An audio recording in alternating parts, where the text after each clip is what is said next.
friends, welcome to the podcast. I am Melissa Matheson, and it's Wednesday, and that means the camels are coming. If you're new to our What's Next tribe, our Wednesday conversations are inspired by a story in the Bible when Isaac meets his wife riding on a camel. It's always been a little joke among my single friends, and especially when I was single, to talk about the camels coming, knowing that at any moment when we least expect it, we could end up meeting our future husband or wife. That's actually what happened for me when I least expected it, and my camel, Dave, is actually joining me on the podcast today. Dave and I had our first date on March 1st, 2014, and it started a season of suddenlies in our life that neither one of us really expected. 98 days later, Dave asked me to be his wife, and on August 9th, we were married. I was 39, and Dave was 48. We've had a lot of life happen in the last 6 years, but marriage has made me more dependent on God than ever before. Marriage was the mirror that showed me things about myself I never saw before. Not just the bad things like selfishness and pride, but the good things in me as well. And just because I love him, and because several of you have asked when Dave is going to do another show, I gave our followers on Instagram and Facebook an opportunity to send us any questions you would want answered. Just a disclaimer, we are not professional anything. We are not counselors, Bible scholars, doctors, or know everything there is to know about relationships and marriage. These are simply our thoughts and opinions and a conversation with you over coffee while we answer your questions. So grab your coffee and join us at the table. We're talking about conflict, movies, and witness protection. Today on What's Next, God? And I got a bit of tickle in my throat, too. I guess that's why I have water. Because we're not drinking coffee. No, we're not. And we're drinking water. Right. We accepted the intriguing water challenge by... The gallon challenge. The gallon challenge. See, I already blew it again. Our friend John was here. Yes, and he talked about how beneficial the gallon challenge was to him. Drinking a gallon of water a day. Mm-hmm. Yeah. And it's been very good. Right now I'm down probably about 8 pounds. Just drinking water. Mm-hmm. And the water kind of pushes you to eat differently. Okay, also. In what way? Well, less, really. I mean, I've been kind of... Because you're full from drinking so much water. Yes. Yeah. Mm-hmm. And because if I ate more, I wouldn't be able to make it to the restroom fast enough. Yeah. But we still love coffee. We're still drinking coffee. Oh, yeah. For those of you watching on the YouTube, noting that there's no coffee on the table, don't be alarmed. No, we have not given up on coffee. We still do coffee. But we're also making sure we're getting our water in. Absolutely. And since we're recording actually on a Saturday afternoon, so we kind of have already done our coffee, I think, for the day. We're capped. So water it is for this podcast. So we are here because it's a bit of an anniversary for us of sorts. Yes, ma'am. Yeah. So tomorrow, because we're recording this on Saturday, but March 1st is the anniversary of our very first date 6 years ago. We're actually going to go out to dinner after we finish recording. We're going to go out and have a date. Mm-hmm. Yes, we are. Yeah, and celebrate our first date on March 1st, 2014. Season of Suddenlies. So we thought it would be fun to do a podcast together. Actually, Dave is one of the most requested podcast guests. I get people all the time go, when is Dave going to come back and do a podcast with you? I had no idea. Yeah, no, I'm glad you didn't tell me because that could go to my head real easy. Yeah, no. So I do. People like to hear from you. And we put out a poll on social media and said, hey, send us your questions. What do you want to know about Dave? Or what do you want to know about us? Because we have a few stories we could probably tell. Do we just jump right on in?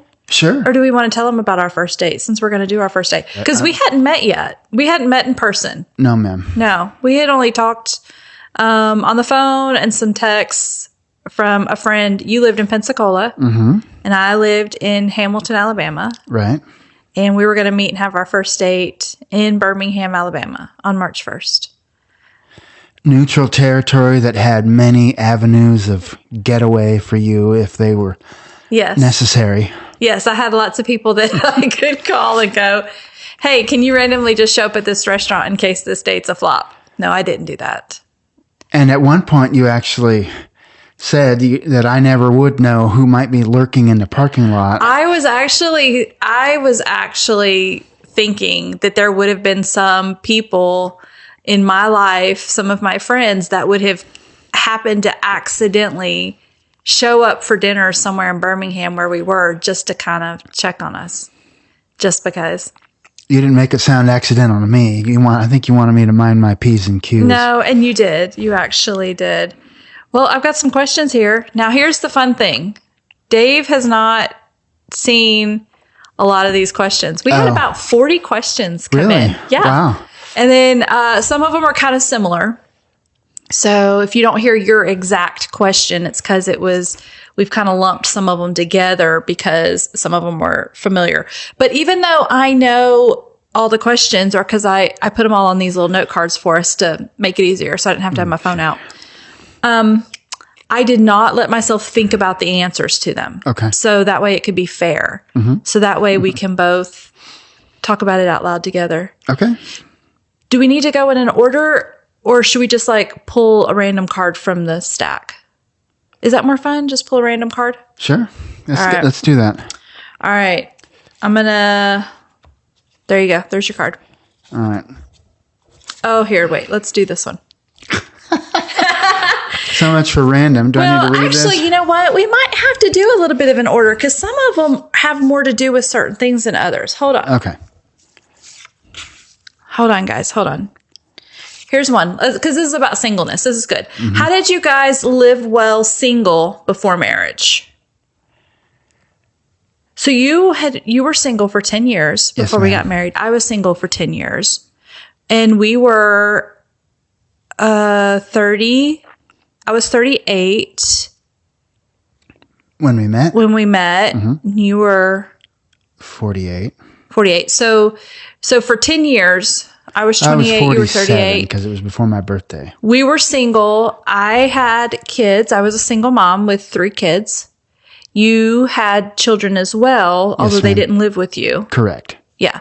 So how did you live well single before marriage? What did that look like for us?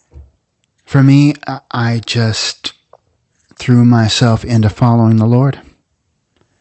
I had a great church community. I taught video at a video school, and I had a lot of great friends from there. I had attended what was essentially, it was a young singles ministry, and I didn't go because it was young. Sure, Dave. I heard about it. I went, I got there, and I turned out to be one of the oldest. I was not the oldest person there. But one of the oldest in the singles thing at your church. Singleness for me was I was very busy. I was working full time. You know, we worked for a ministry here and had kids and dance classes and friends and life and community. And when you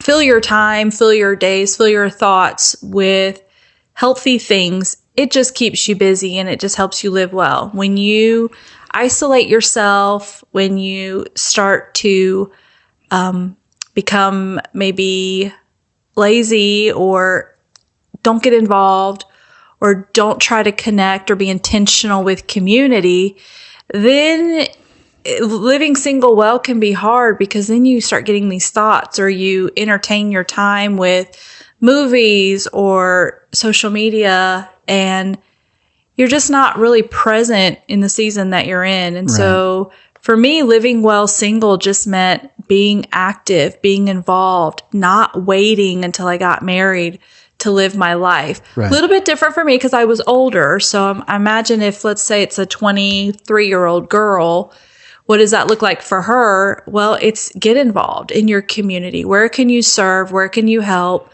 Work your job, pick up a class, invite people to your house, invite people for coffee, and just be intentional with your time instead of thinking that you need to wait around for something else to happen. Right. You don't stop being you before you meet somebody. No. Right now, in whatever state you're in, you are the person that God made you to be, and you're on your way to becoming the person God wants you to be. Yes. All right.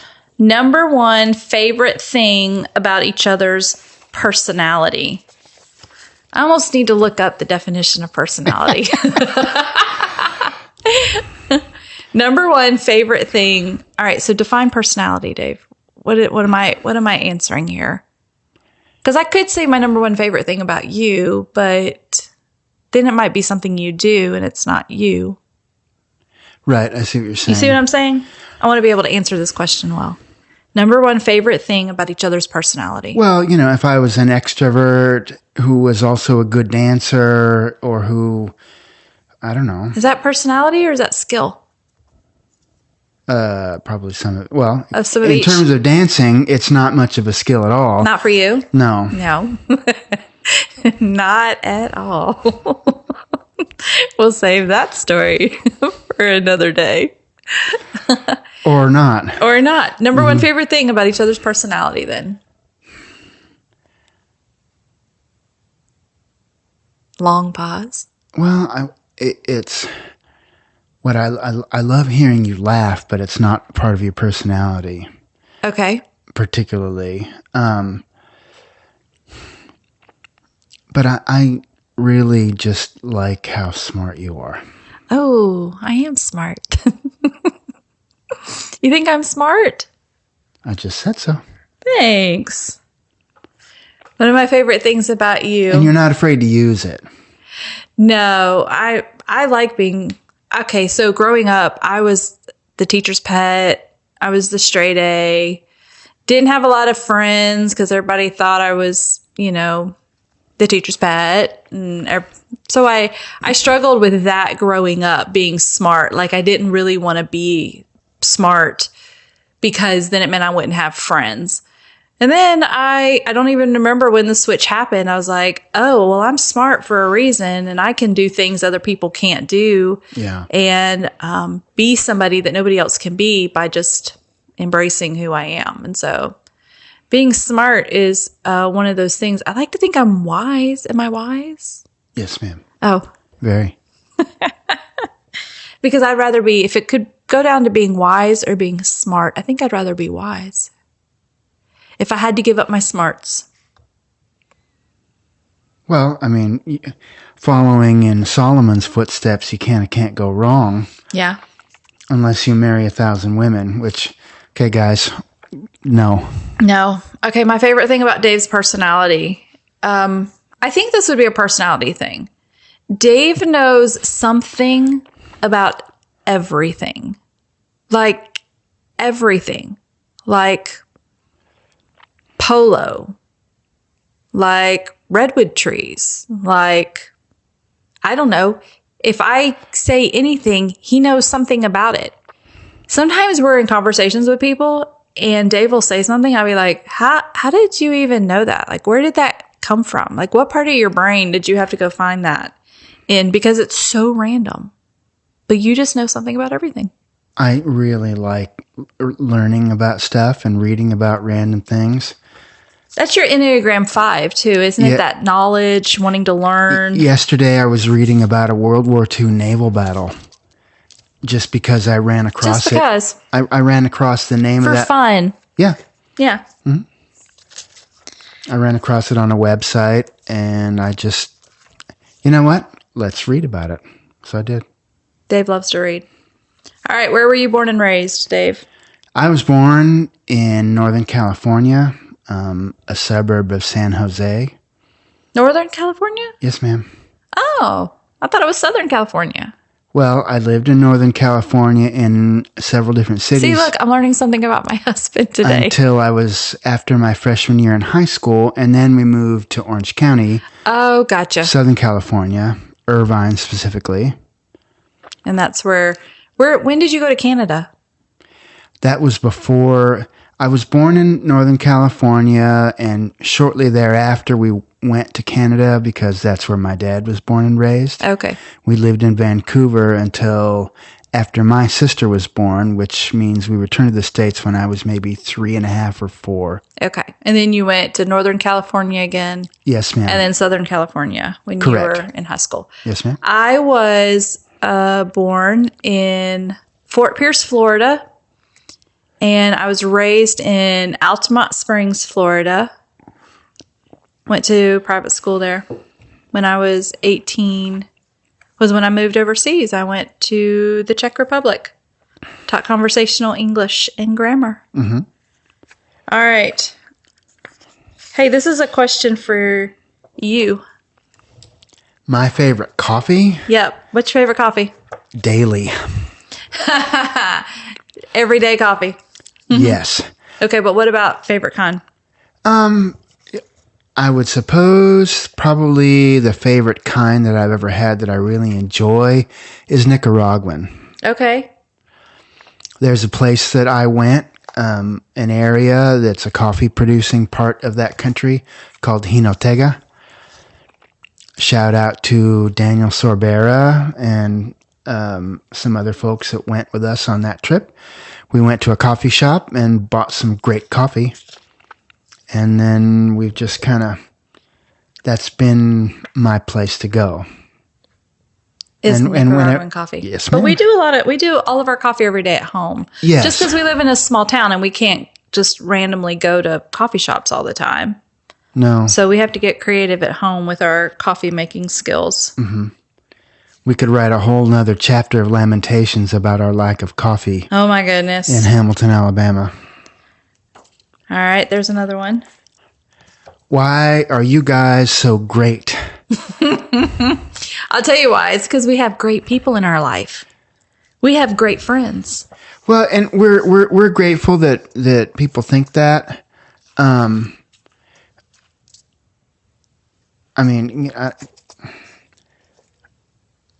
Here's what it is about you, and I'll assume that some of this rubs off on me, is that you love the Lord and you're real with people.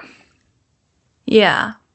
And I think that in general, if we had central values about how we relate to the Lord and to other people, that would pretty much be it. Yeah. In a nutshell. I agree with that. All right, here's one. Fill in the blank. Life apart was blank. Life together is blank. My life before I met you was fulfilling in a way that I knew that God was preparing me, kind of continuing That's with that. more than one word. Oh, I got one word. No, you can keep talking. Go ahead. Well, fulfilling was the word, and I was trying to explain. Life together is fulfilling. No, life apart was fulfilling. Life together is more fulfilling. Oh, I gotcha. I didn't even catch that. Life apart was fulfilling. That's because I hadn't got there yet. But life together is more fulfilling. Yes, ma'am. All right, you can expound on it if you want. Well, God spent a lot of time working on me when I was single, taught me a lot of things about how to be single well, taught me some things about how to prepare myself for marriage. Yeah. And I tried. Yeah. Life apart for me, let's see. Life apart from Dave was let me think. Hold on. Life apart from Dave was lacking. Life together is interesting. Is that okay to say? Yeah, the last thing I want you to do is get bored. No, it's always interesting because I just never know what's going to happen or what we're going to be doing. Oh, look, I just found a question I think that you must have put in the stack. Unless that's somebody else asking me that. Will you have dinner with me? No, yes, that was me. I will. We're going to have dinner after this. All right, here's a question. That one. What do you think? Regular M&Ms or peanut? Oh, peanut. Peanut. Peanut, hands down? Yeah. Do you know I used to keep peanut M&Ms at my office for you when you'd come visit? Did you know that? Everybody at the office thought they were for them, but they were really for you. Thank you. You're welcome. Oh, here's one that has your name on it. What do I think about musicals? Oh, you went to one and you loved it. Yes. Generally. And that question's probably because you're a film guy. Like, you love movies. So I Right. think they're probably asking, like, because you're a film guy and love movies, what do you think about musicals? Yes.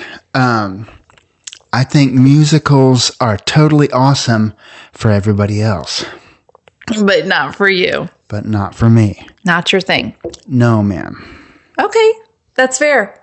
You're allowed to have that opinion. Yeah. Now, in terms of what you were talking about, when we were in New York for our first wedding anniversary, Yes. That was such a great trip. we went to a musical show, which I was surprised to like very much. You did like it a lot. It was tremendously entertaining.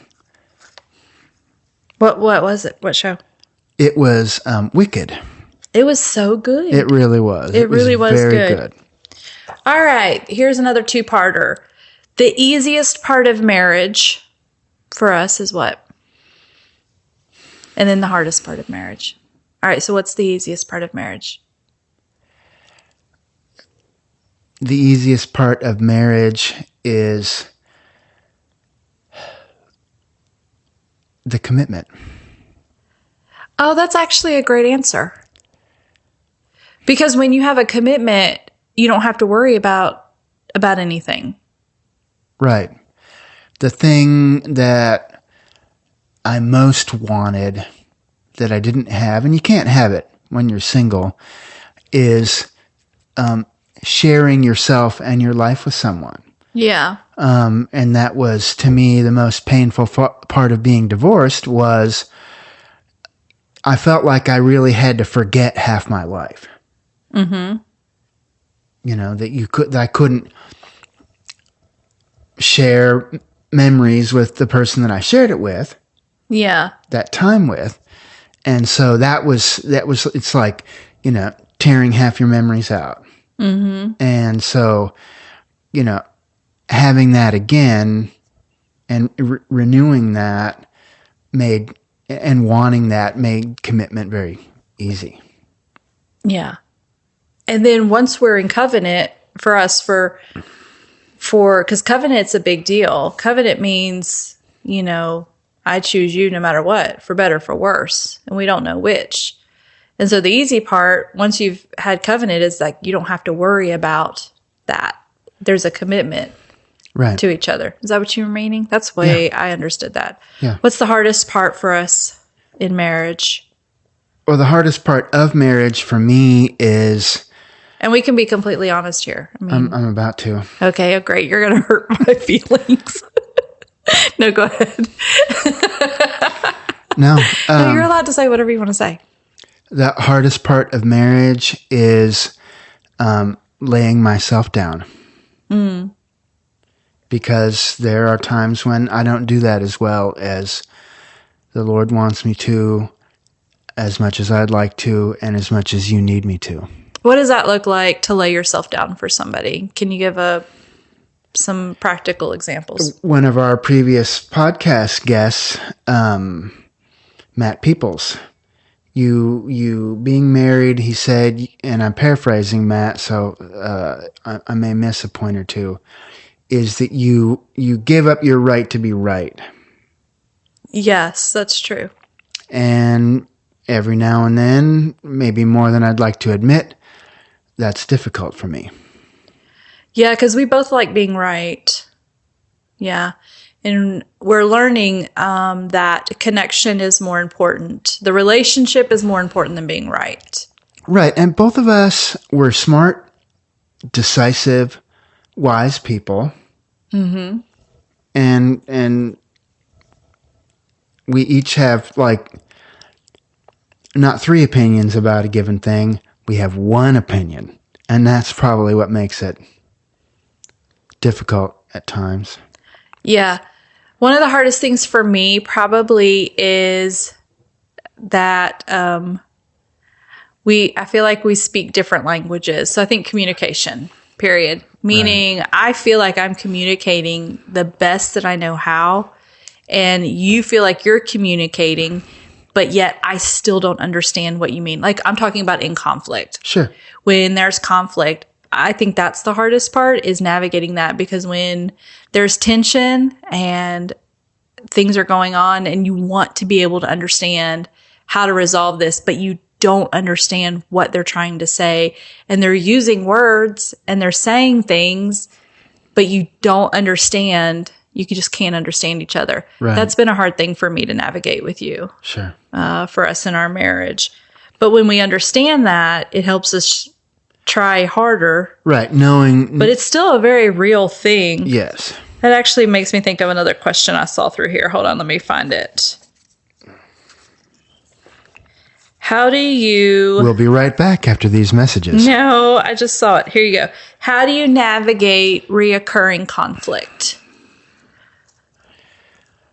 Well, a good deal of it probably has to do with how we communicate about a particular issue.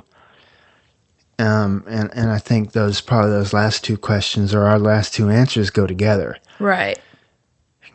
How do I take myself out of it? How do I communicate well with you? And how do I try to understand you? And so those are probably the three things that come up most for me during recurrent conflict. And so I just have to keep trying. Yeah, so sometimes in reoccurring conflict, you want to feel like you keep circling the mountain, like over and over and over. But sometimes when that same situation comes back around, I notice it has a little more resolution to it than it did the last time we talked about it. And so sometimes we just have to talk about it one more time, and then the next time it comes up, it's a little bit easier to talk about. And then when it comes back around, and just to continue talking about it. I don't think I've ever gotten to the point where I go, why do we have to keep talking about this? I think it comes back around, and we always say we've talked about this before. So we remember. Right. This isn't new. We keep talking about this. And so because we're talking about this, we should be in a different place than we were the last time we talked about it. Right. I hope that made sense. I hope that wasn't confusing to somebody. Made sense to me. Did it make sense to you? Yes, ma'am. What moment did you know this is it? And how did you know? All right. I know exactly what it was, because we had several dates. Yep. And those were longer back and forth dates, as we've said on several occasions, because we met for that one first date that we're celebrating in Birmingham. That was a 7-8 hour date. Yeah, it was the day, because we were driving so far to meet up. So we had several activities that day. And several weeks later, I came to Hamilton. Mm-hmm. And I think I came to Hamilton once more before you visited Pensacola. I'm kind of lost track of some of that. But then there was once when you came down to Pensacola. It was on my birthday. Yep. I was on my way to take the kids to Disney. I was taking the kids to Disney to surprise. So you stopped to bring me a birthday cupcake and surprise me. A little out of my way.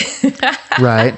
But then on the way back a week later, which was Memorial Day, yep, you and the kids spent the whole weekend, that probably 3, maybe 4 days, and we had a lot of fun.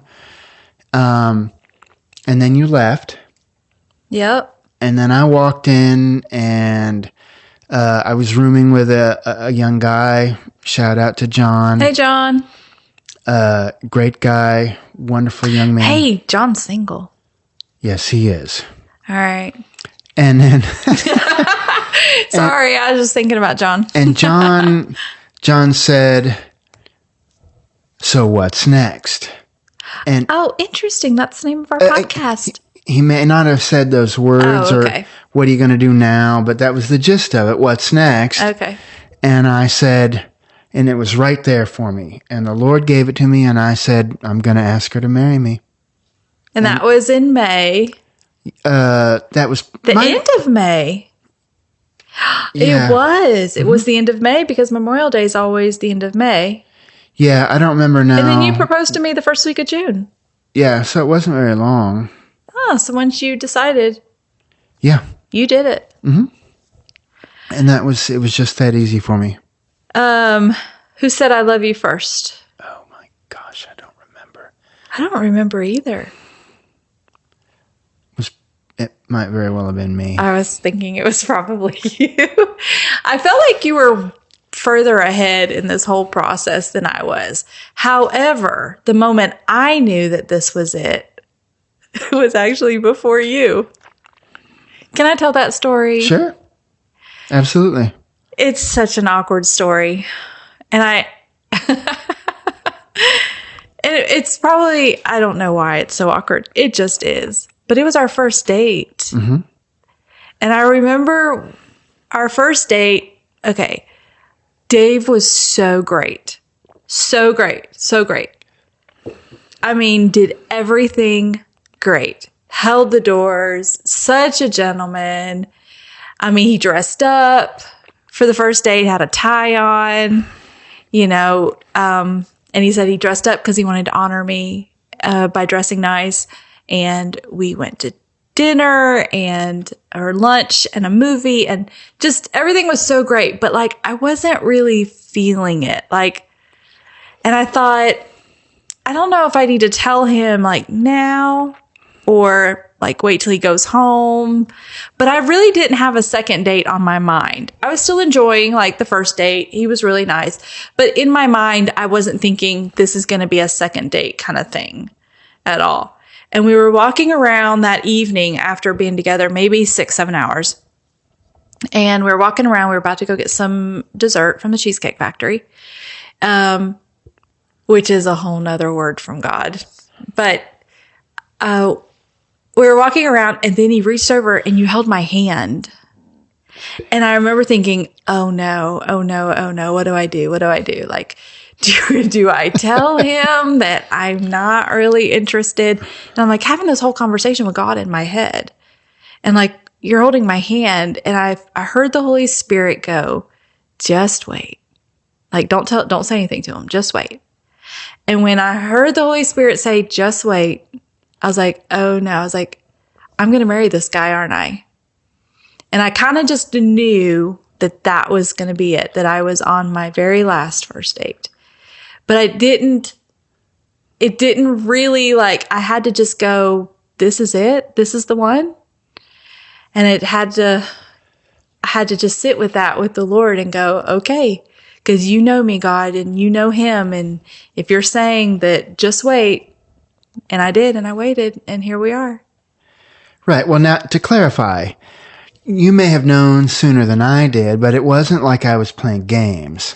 No, not at all. No, not at all. Because, I mean, and I was crazy about you from the word go. Yes.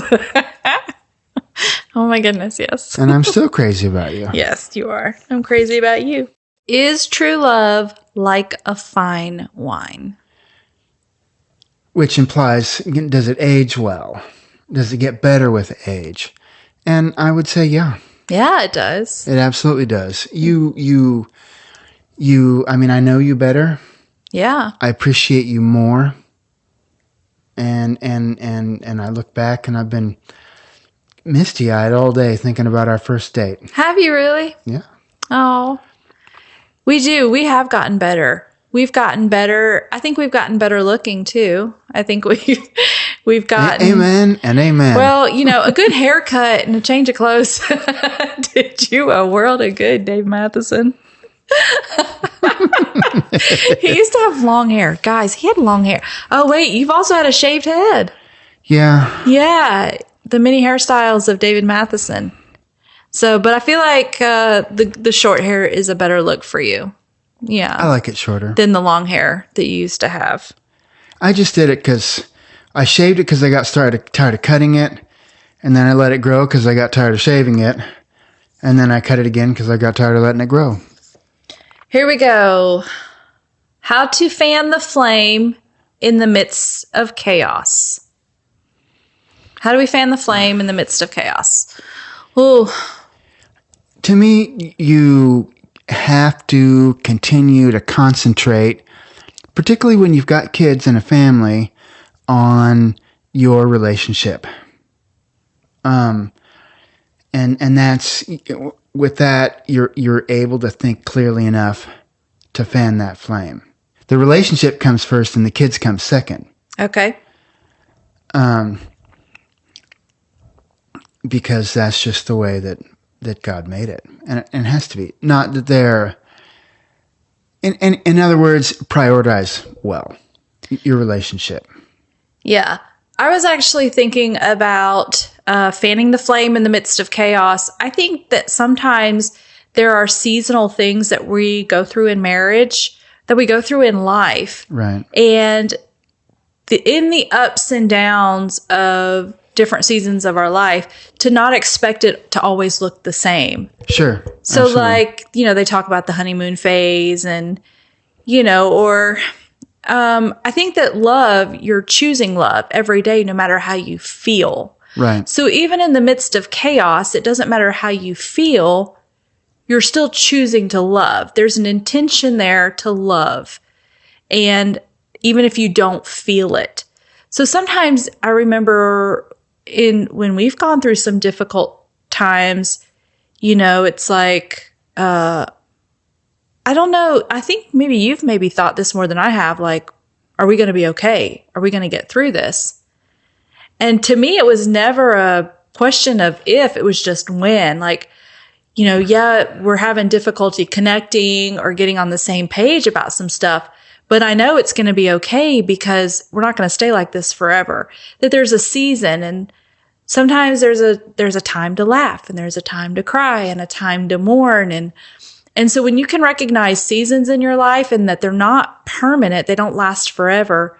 Sometimes you go through seasons, especially when young married people are having babies. There's a season of transition there, learning how to adjust with the new baby. And, right. And when you move. Because the baby's not going to wait no matter what you need right, to do. Or when you change jobs, or anytime you go through transition or anything major in your life that disrupts a normal schedule, there's going to be in your marriage, it's going to cause a few waves. Mm-hmm. And just ride the wave and know that you will find that place where you will have a place where it's consistent again, but not to be so upset if, like, I don't expect romance from you when we're in the middle of something major. You know what I mean? Like, right. I know that you love me, even if you're not getting to do those things that I need to feel loved. I know that you love me. And I know that when things settle down a little bit, we'll be able, I remember a season we couldn't do date nights. We used to do, let me back up. We used to intentionally go somewhere every month for one weekend. One weekend out of every month, you and I went somewhere overnight. We flew somewhere. We were traveling constantly. And that was like our date. That was how we intentionally connected in our marriage. And then we lost our house in a storm and our life just went upside down. And we actually still have not done a consistent date night since then. Right. We're just that's coming on 3 years. Yeah, we're just now kind of getting into a new normal. We're finally starting to get our feet under us again from that. Yeah. Where now we can start being consistent in those things. But in that, not having date nights, we still connected in other ways that may have looked differently. Right. For us for that season, if that makes sense. Yeah, and we've stolen a date night here and there, but it surely hasn't been. It hasn't been consistent and regular like it used to be, which I loved those. I wish we could do that. Time and money are big things for us right now. Right. Not getting to do that. What's your favorite park at Disney World? I know mine. You tell me yours. Magic Kingdom. Magic Kingdom's your favorite? Why? Yeah. There's kind of a nostalgic quality about it. That's true. So Magic Kingdom for you. I guess it depends on if I have kids with me or if I don't have kids with me. If I have kids with me, my favorite would be Magic Kingdom. Mm-hmm. If I don't have kids, like that time you and I went down there and we didn't tell our kids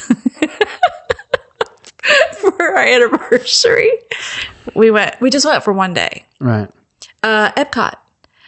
Because we love nations and I love all the different, is that the nations one? Yeah. Mm-hmm. They have all the different nations and the countries you go to and stuff like that. And because we love nations, I love that, getting to go see all the countries, all the food, all the cultures, and all of that at Disney.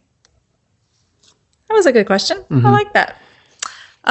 Spiritual mentors or role models?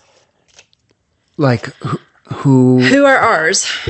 Dave, do you have a spiritual mentor or I can't role say model? I've had a mentor particularly.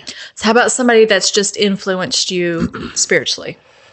And maybe it's not a person you know. Maybe it's like a person through literature or a Bible character.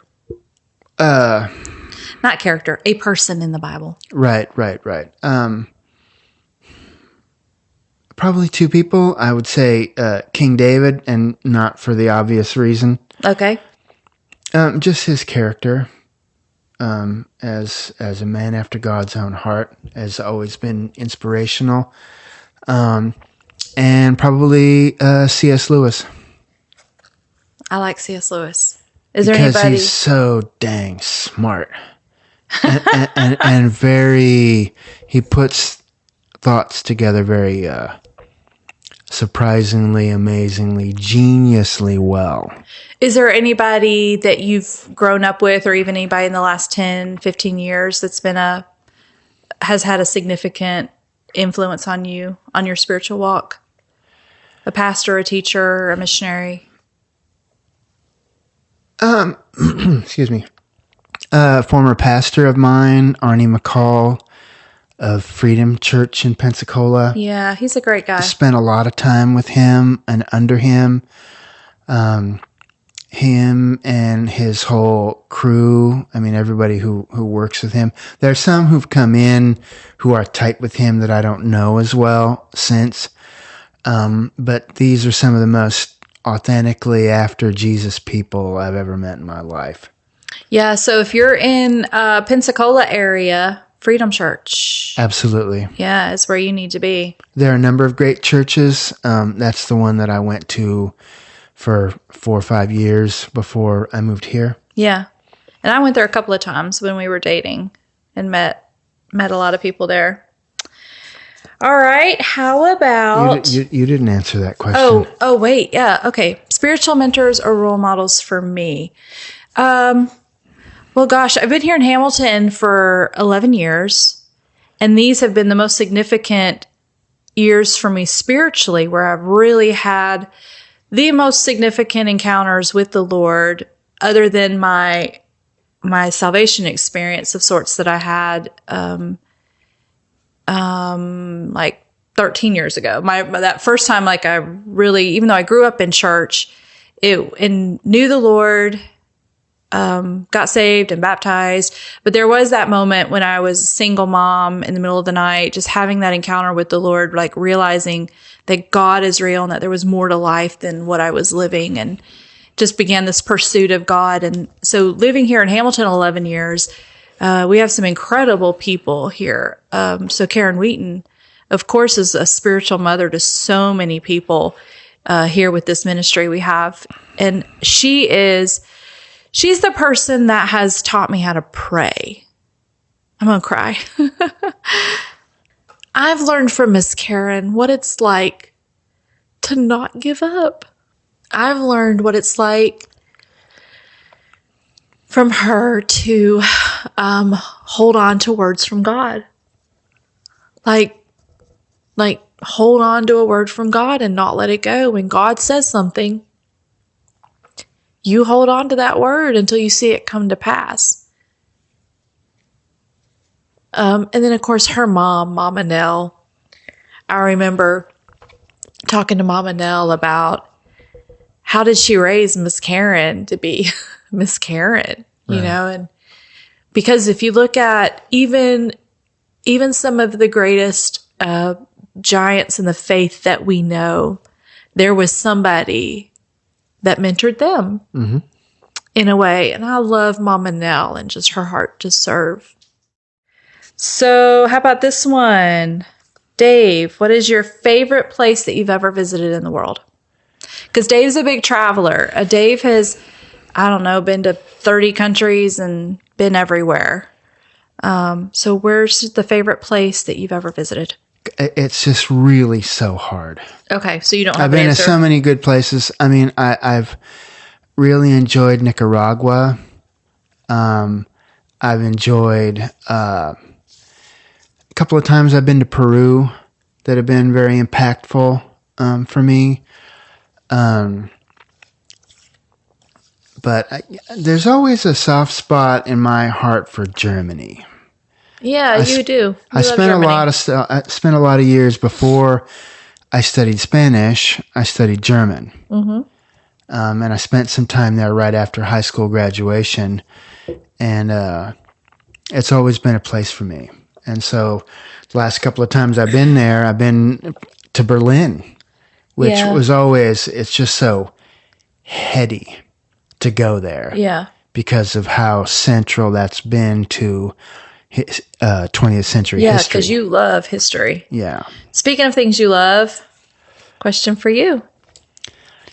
Mr. Dave's top 10 films of all time. Now, I'm assuming that this was written by a movie buff.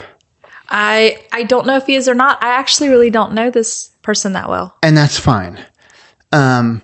But I did give you a heads up on that question, so you could have a list ready. I prepared an answer to this ahead of time so that we could be concise with this time. Because I also want to be able to write them down. So for people that... Right. Now, these are not necessarily what I would consider to be the greatest movies of all time. Excuse me. They're all great films, but they're my favorites. You know? Okay. Top of the list, Back to the Future. It's my all-time favorite movie. I saw it 4 times when it was current in the theater. Why? Why that movie? Guys, this explains so much about Dave. I didn't even know this. He hasn't even told me his list yet. Really? Well, yeah. You won't know any other movie on the list, probably. Okay.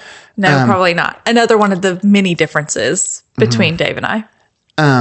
But it's a well-written, wonderful, fun, interesting movie. Okay. And Michael J. Fox is so engaging. A lot of things going on there. Okay. Back to the Future. Yeah, a couple of Alfred Hitchcock, North by Northwest with Cary Grant, The 39 Steps, black and white. Nobody in this house besides me will ever watch it, but great. Okay. Day of the Jackal. All right. From 1971. I don't even know if anybody listening is going to even know these, but that's okay. We'll write them down in case people want to look them up. Yeah, Empire Strikes Back. That's a much more well-known movie. Yeah, people know that one. Raiders of the Lost Ark. Okay. The first Indiana Jones, for those of you who don't remember it by its original title. So what do you like about that one? Raiders of the Lost Ark? Yeah. It's just such it's an adventure that doesn't stop. You've got a guy who's just an all-around basic guy who just kicks butt. He's just a great guy. He's just a great guy. Yeah. And he wears a cool hat. Yes.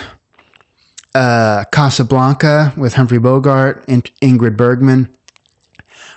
Guys, romantic is all get out, right? If you think Harrison Ford is kind of a tough guy, Humphrey Bogart, tough as nails, but he cries in Casablanca for Ingrid Bergman. And that's okay? Oh, yeah. Okay. Yeah. Of all the gin joints in all the towns in all the world, she had to walk into mine. You can feel it. Seriously, it's amazing. Yeah. I think you teared up a little bit when you said that. Yeah. Chinatown with Jack Nicholson. Very well written movie. Very well written movie. The Third Man with Orson Welles and Lawrence of Arabia. Both those last two very well photographed movies. Now, qualifier. Okay. These are good, my favorite movies. And I probably had to leave 10 more movies off this list that I could easily have named. Yeah. So you may have to do a podcast in the future I'd like and talk very about much, movies and film and stuff for all of our movie buffs out there. And not only for the movie buffs, because movies are a very evident area in which to examine how Christians deal well and poorly with our culture.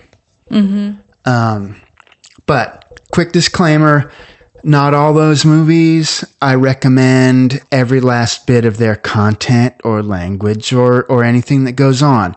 But they're favorite movies that are very good examples of filmmaking, between writing and shooting and all that stuff. Because Dave loves film And act. and writing. Yes, I do. And yes, cinematography. They're terrific examples of the craft of film from a lot of different angles. Yeah. All right, here we go. These are two questions I'm going to kind of put together. What do you think makes a marriage thrive, and how do you put God first in a relationship? I have an initial thought on that. Yeah, I always answer first. You go, take this one. Because to me, how do you put God first in a relationship? If you do that, then that's what makes a marriage thrive. So to put God first in a relationship, really, there's only going to be as much God as is in you. Mm-hmm. You know, because the Lord lives in you and you bring the nature of God into your relationship or your marriage. Right. Is what I was thinking. So as much of the Lord, as much as I am allowing the Lord to lead my life, and as much room as I give the Holy Spirit to live in me, through me, to lead me and guide me, that is the level of which my marriage will thrive. Absolutely. That's your rock bottom commitment. Yeah. Nothing else will thrive if that's not it. Yeah. Did you find that even after a couple of years, you were still trying to get comfortable with yourselves? With each other, you mean? Yeah, with each other. Yeah, I should think so. Yeah, I mean, it's been, dating 6 years our first date. We've only been married 5 years. Right. But yeah, I still think we still try to get comfortable with each other.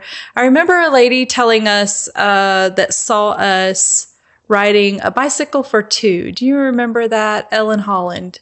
We were riding in Pensacola. She said... It was a vision. I was like, when in the world did we ever ride a bicycle? No, that she saw that for us for marriage, because we were still dating, or maybe we were engaged. And she said that, you know, it would be like we were riding a bicycle for two, that we would just be able to just find a rhythm and all of that. And I've kind of had to hold on to that word, because sometimes it hasn't felt that way. Right. I felt like I was on a bike and you were on a go-kart. I don't know. I just felt like we weren't even on the same type of vehicle.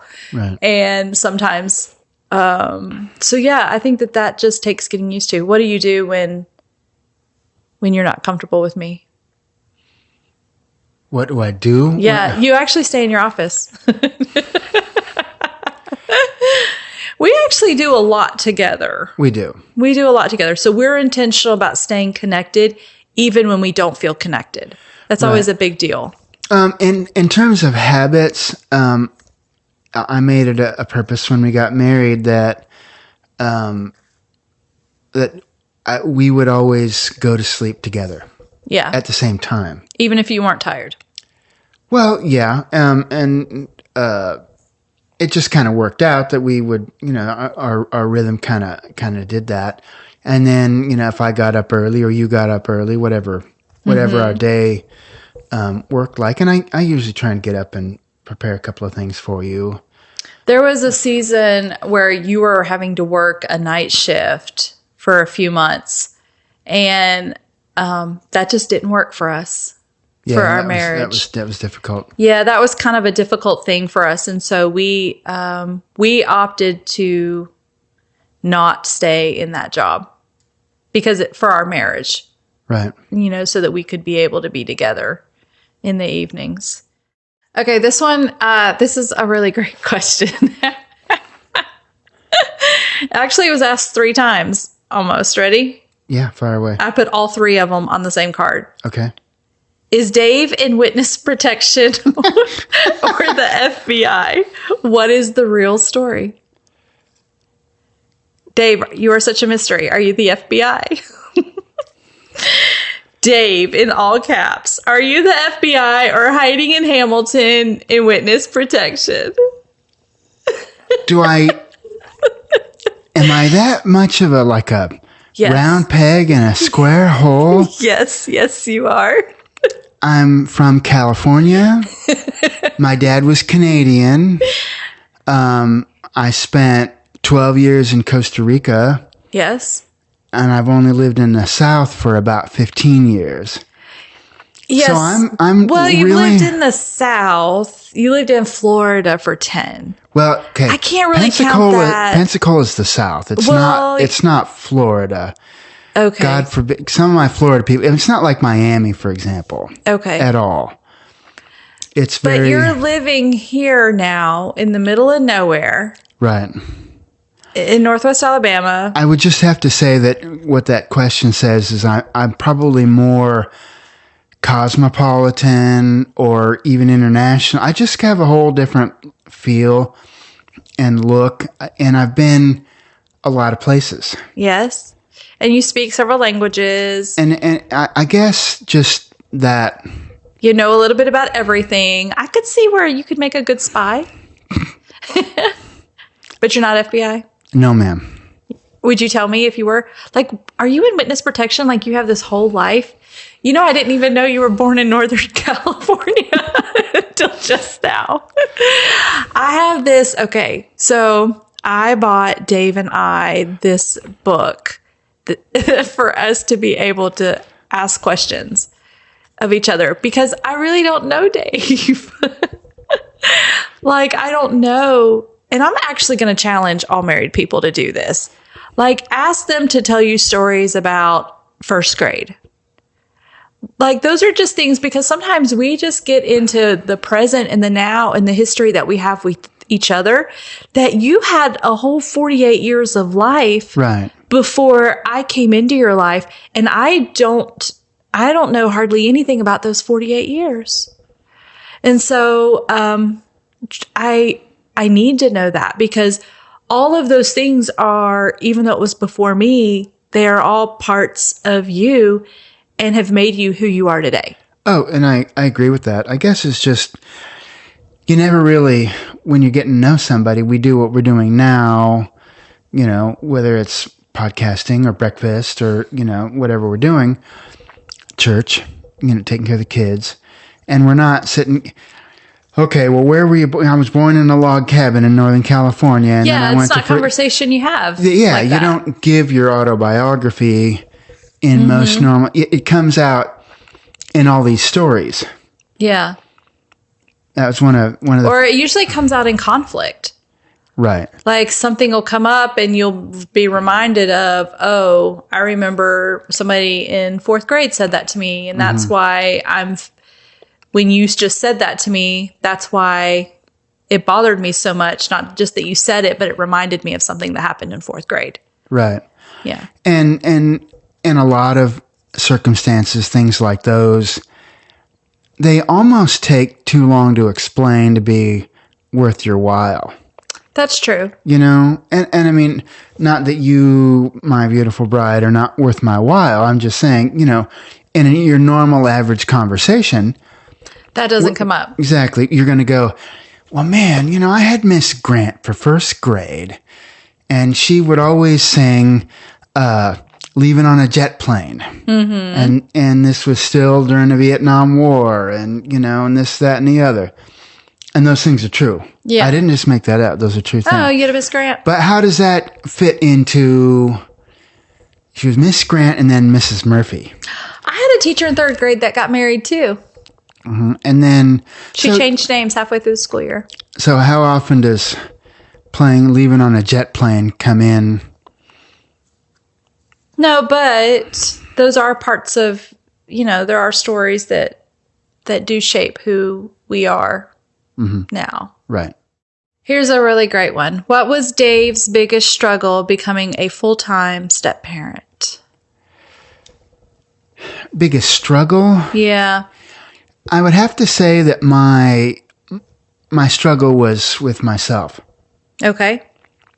Because on the one hand, and I think I said this on the episode that we shared with Molly, you can't make assumptions about a stepchild loving you back. Mm-hmm. Right?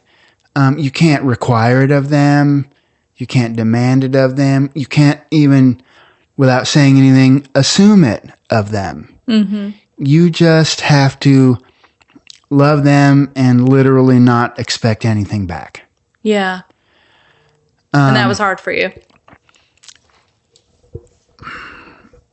Because you came in kind of just wanting to be... Well, it was, okay, let me put it this way. I'd never thought about, swooping in and being the kid's savior. I never thought about that. No, I didn't think you did. I just mean, and I didn't say that for you so much as for somebody listening, who might just think that, and not about me, but just in general. Mm-hmm. So what I mean to say is the conflict was internal. So how do I operate in a way that shows them love, and brings discipline, right? Because, and you and I see things differently because I think a man is supposed to discipline children to a certain degree. And part of that discipline shows the man's love for the children. But on the other hand, and I'm sure that really went over like a lead balloon on a lot of occasions with the kids, mm-hmm. and with you. Mm-hmm. But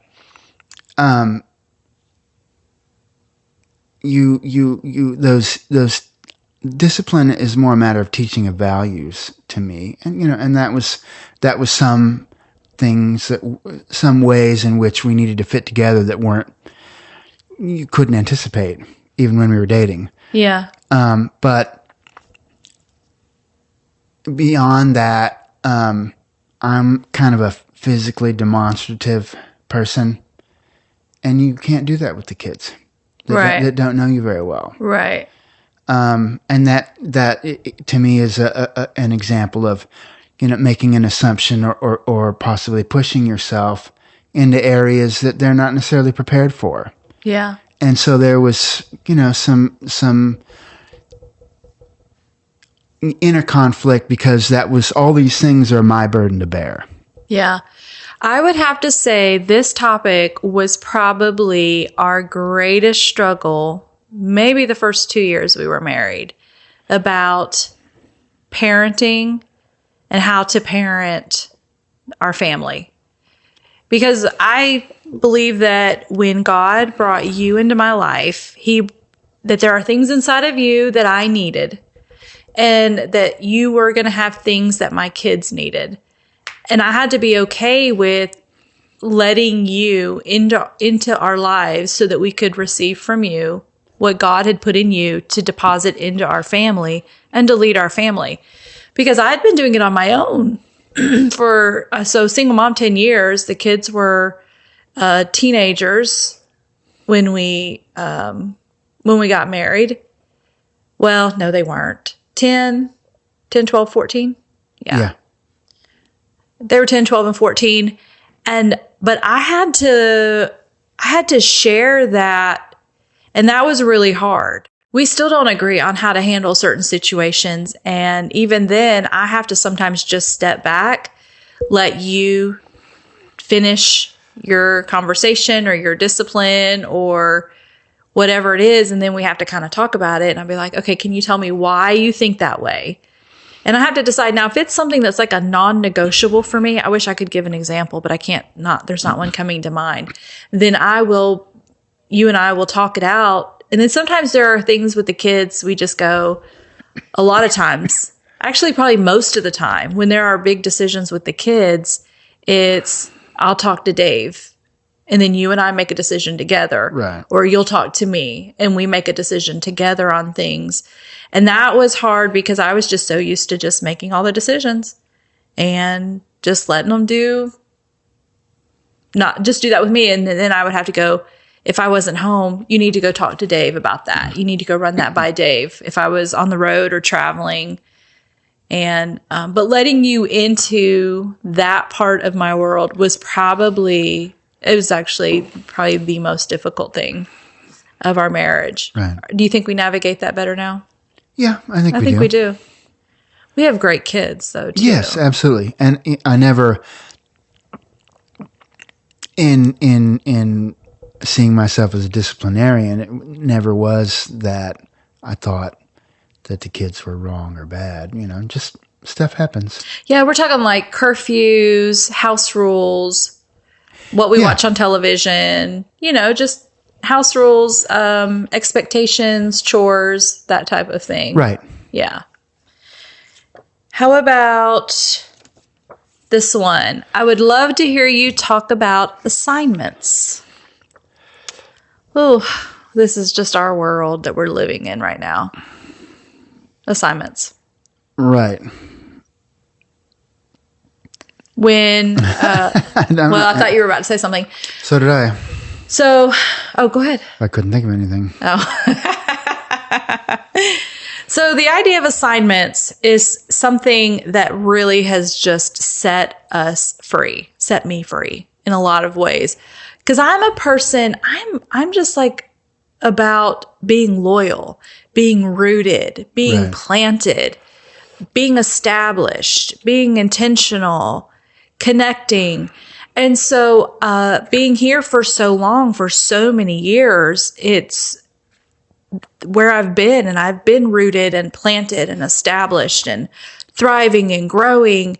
And then I heard Chuck Pierce say at a prophetic conference when you and I were in Las Vegas talking about assignments. And he's like, yeah, I had an assignment over in Singapore for a few months, and I had an assignment over here with this church for a season. And then God gave me an assignment in this state for 18 months. And he kind of kept saying that in his sermon, just kind of randomly. It wasn't what he was preaching on. He just kept saying that. And it so struck me how he had an assignment, different places for different seasons, for different things, and that God was the one assigning him. Right. And it really just sort of struck me, because I've always thought of not wanting to be that person that's kind of flighty, that I've never hopped from job to job to job. I've never moved from church to church to church or city to city to city. I've always been kind of just established, and I felt like there was just something in being established and rooted. But then when I understood assignments, meaning I can be rooted and established somewhere, but have an assignment for a season doing something different. Right. That just brought a whole new world to me on what God's wanting to do in me and through me. Meaning, okay, I've had an assignment with my family, some family members for a season. I have a sister that's been sick, and I've had an assignment in Tennessee being with them and walking with them through their journey and what they're going through, that took me away from where I live in Hamilton for a while. I think that assignments are a very good word. Yeah. I think it's probably something in this modern society that's really needed for people to understand, for two reasons. The first is we don't necessarily spend all our time on one farm that's been in the family for 6 generations anymore, right? Right. And so things will change much more quickly. Now, with that said, the other side of that responsibility that you have is to listen carefully for your assignment, understand what it is, and pursue it, rather than just start feeling flaky about something and do something else and call it an assignment. Yeah, that's true. Yeah, you really just have to check your heart and your motive on it. Absolutely. For sure. But assignments could be people for a season. God could bring somebody alongside you for a season. It's how people friends can kind of come and go. And it's just recognizing that there was just a season there. Yeah. And now it's time for the new thing, and being able to step in and out of places that God is taking you, or people he's bringing in and out of your life. Right. And being able to say yes to things that normally you would say no to because you feel like it's being disloyal to where you are. Right. And being available to. And sometimes assignments can be for a day. They can be for a week. They can be for a month or for a year. And you can have multiple assignments at one time. Right. You know, there's some people that feel for a season to do foster care. There's some people that feel an assignment to not date. You know what I mean? That's when we're talking about assignments. It means you're not having to do this forever. And this is not a forever season for you. It's just something that you feel like, this is a part of my life right now. This is one of my assignments. Yeah. And all the vegans are praying that their assignment doesn't include a steak dinner. Last question. Yes, ma'am. What is the biggest dream you guys have together that you can share publicly? Oh, that's a big question. We'll keep the answer short, though. The biggest dream that we have together, I think, involves... And we can share anything. I don't think there's anything private. We're pretty much an open book. Right. We really, Melissa and I both have... God's given us an international outlook on a lot of things. Yes. We enjoy travel. I spent time abroad. You spent time abroad. And God's really given us a global perspective, you know, and what we would, if we could do anything, we'd want to position ourselves to have global impact. Yes. To do things, you know, that bring people together. In terms of my video work, that would tell people here what people are doing in Africa, and tell people in Africa what we're doing here. But also, and that doesn't mean that we're going to go to Africa and never come back. You know, right. It means that we're going to go, in terms of assignments, we're going to go to Africa this week, and we're going to go to Europe next week, and we're going to go to Asia the week after, and then we're going to come back, and we're going to share those things. Yeah. Here.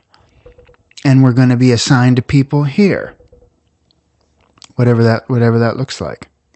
Yeah, globally, I think if a dream for us, okay, if there was no limits on finances, resources, or whatever, I think, 1, we have a heart for nations. 2, we have a heart to tell stories. Right. And we can do that through media. And that media is like your number one. Well, it's you can be all around the world. Yeah. Right now. Yeah. And then we want to be able to mobilize people who are passionate about nations and about seeing people all across the world be saved. We want to tell those stories. We want to support those people. We want to connect people to their dream and whatever it is that they want to do. And if that's us just coming alongside and helping tell stories. Right. And you and I are big believers in teaching and mentoring people into where God has them. You know. And where he wants to take them. And where he wants to take them, exactly so. Not so much, oh, hey, you know, look at us. You know, I mean, we want to do things. Yeah, we'll say, look at us. Don't do what we did. Well, yeah. That's probably the only time I say, look at us. Is like, just don't do this. And I may not be expressing that very well, but I just mean that we really like seeing people coming into their own for the things that God has for them now, and setting them up for the things that he has for them later. Yeah. Yeah. I just want to be everybody's cheerleader. I just want to go, what has God put in your heart to do? How can I help you do that? I just want to see people. And here's a couple of things that really worked out badly for me. I mean, that's how I like to teach our children is say, hey, this is what didn't work. Maybe think about this. And I think that as we bring that to other people, we like to share our experiences, sometimes as successes and sometimes as cautionary tales. We honestly really don't know what's next. Right. We just know what we love and what's in our heart and what we'd love to see happen. And we're just kind of just a day at a time going, what can we do with what we have today? Right. And here's what we're doing. So we really, honestly, if I could have time and just sit down and write on a piece of paper, we actually already have done a lot of this. Dreams in our hearts, they're so big that they're scary. Right. So. And they seem impossible. They do. But God. Yeah. You ready to go to dinner? Yes, ma'am. Yeah, we've got to go celebrate an anniversary. Mm-hmm. So, hey guys, I appreciate all the questions y'all sent in. Well, guys, I hope we answered your questions adequately and hopefully encouraged and inspired you in some way with our awkward stories and opinions on marriage, film, parenting, and candy preference. Just a reminder, if you'd rather watch your podcasts and not just listen, we've got a YouTube channel you can subscribe to. Just search What's Next God Podcast and click subscribe. We've also got a Facebook page with the same name, or you can find me on Instagram or Facebook under the name Melissa Matheson. That's math like 4 + 1 = 5, I before E, son, S-O-N. Friends, I hope you have a great weekend, and I'll be back here on Monday. If you want to come join me, we're going to sit around the table, have a cup of coffee, and talk about what's next, God.